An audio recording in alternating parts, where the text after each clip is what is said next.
નર્મદા જિલ્લામાં ધારીખેડા ખાતે એકમાત્ર સુગર ફેક્ટરી આવેલી છે, જે ભરૂચના નર્મદાના ખેડૂતોની જીવાદોરી ગણાય છે. આ ફેક્ટરીમાં 3000 કરતાં વધુ શ્રમિકો કામ કરે છે. તેમનું સ્વાસ્થ્ય સારું રહે, તેમને કોઈ પણ જાતની બીમારી કે શારીરિક તકલીફ હોય તો દૂર કરવા માટે ખાસ ધ સુગર ફેક્ટરી દ્વારા વિનામૂલ્યે ફ્રી સર્વરોગ નિદાન મેડિકલ ચેકઅપ કેમ્પ યોજાયો. નર્મદા જિલ્લામાં ધારીખેડા ખાતે એકમાત્ર સુગર ફેક્ટરી આવેલી છે, જે ભરૂચ નર્મદાના ખેડૂતોની જીવાદોરી ગણાય છે. ફેક્ટરીમાં 3000 કરતાં વધુ શ્રમિકો કામ કરે છે. તેમનું સ્વાસ્થ્ય સારું રહે અને તેમને કોઈ પણ જાતની બીમારી કે શારીરિક તકલીફ હોય તો તે દૂર કરવા માટે ખાસ ધ સુગર ફેક્ટરી દ્વારા વિનામૂલ્યે ફ્રી સર્વરોગ નિદાન મેડિકલ ચેકઅપ કેમ્પ યોજાયો છે. આ મેડિકલ કેમ્પમાં ગુજરાતના અને વિદેશના અમેરિકાથી નિષ્ણાત ડોક્ટરો પણ આવ્યા હતા.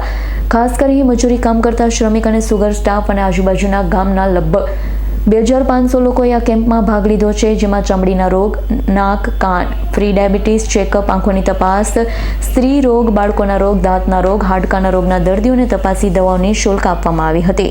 ઉપરાંત ECG, સુગર તથા બીપીની તપાસ નિઃશુલ્ક કરવામાં આવી હતી. ખાસ અહીં આવતા શ્રમિકોને સિકલ સેલ એનિમિયા અને કરમિયાથી પીડાતા રોગ, વાળ અને આંખના ચશ્માવાળા દર્દીઓ વધુ પ્રમાણમાં જોવા મળ્યા. જો કે તમામ રોગોના દર્દીને વિનામૂલ્યે તપાસી વધુ ગંભીર બીમારીવાળા દર્દીને વડોદરા ખાતે ધીરજ હોસ્પિટલમાં વધુ સારવાર માટે મોકલવામાં આવ્યા છે.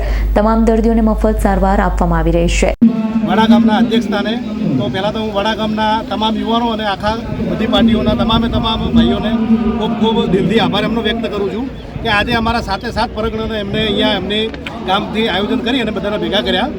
એનાથી આજે એક નવો ચીલો અને નવી રાહ અમારો સમાજ હવે બીજા સમાજથી કદમ મિલાવી અને તમામ કુરિવાજોને તિલાંજલિ આપી અને એક સમાજ એક બંધારણના સૂત્ર સાથે આજથી જ આ ઓગણનાથ મહારાજની પાવન ધરા ઉપરથી એ રીતનું શપથ લઈને નીકળીએ છીએ કે આજથી મોડીને અમે એક સમાજ અને એક જ નિયમ તમામ મારા ક્ષત્રિય સમાજ એનું બંધારણ જે નક્કી થયું છે એ પ્રમાણે અમે બધા જ વિભાગોમાંથી સમર્થન જાહેર કર્યું છે કે જે આપણે વડાથી નક્કી કરવામાં આવ્યું છે એ બંધારણ પ્રમાણે જ આપણે રિવાજો વર્તન કરવાના છે.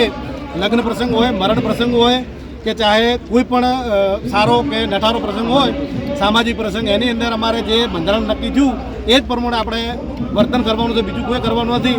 અને સરકાર જોડે પણ અમે અપેક્ષા રાખે છે કે અમે હવે અમારી જોડે જાગીરીઓ રહી નથી, તો હવે અમને પણ બીજા સમાજની જોડે તમે અમને સપોર્ટ કરો અને અમારા પણ સારા શૈક્ષણિક ભવન બની એના માટે નાની મોટી જગ્યાને અમે જે ફાળવણી કરવા માટે માગણી કરીએ છીએ, તો અમને હવે પછાત સમાજ ગણજો, સુવર્ણ સમાજ ભૂલી જાઓ. અમે દરબાર સમાજમાંથી હવે અમે તમને અરજી કરે અમે જે હતું એ તો આપી દીધું છે, પણ હવે અમે તમારી જોડે માંગીએ છીએ કે અમને પણ હવે સામાજિક સંસ્થાઓ બનાવવા માટે કે કન્યા છાત્રાલય બનાવવા માટે જો જમીનોની માગણી કરીએ તો અમારી આપેલી જમીનોમાંથી અમને આપો.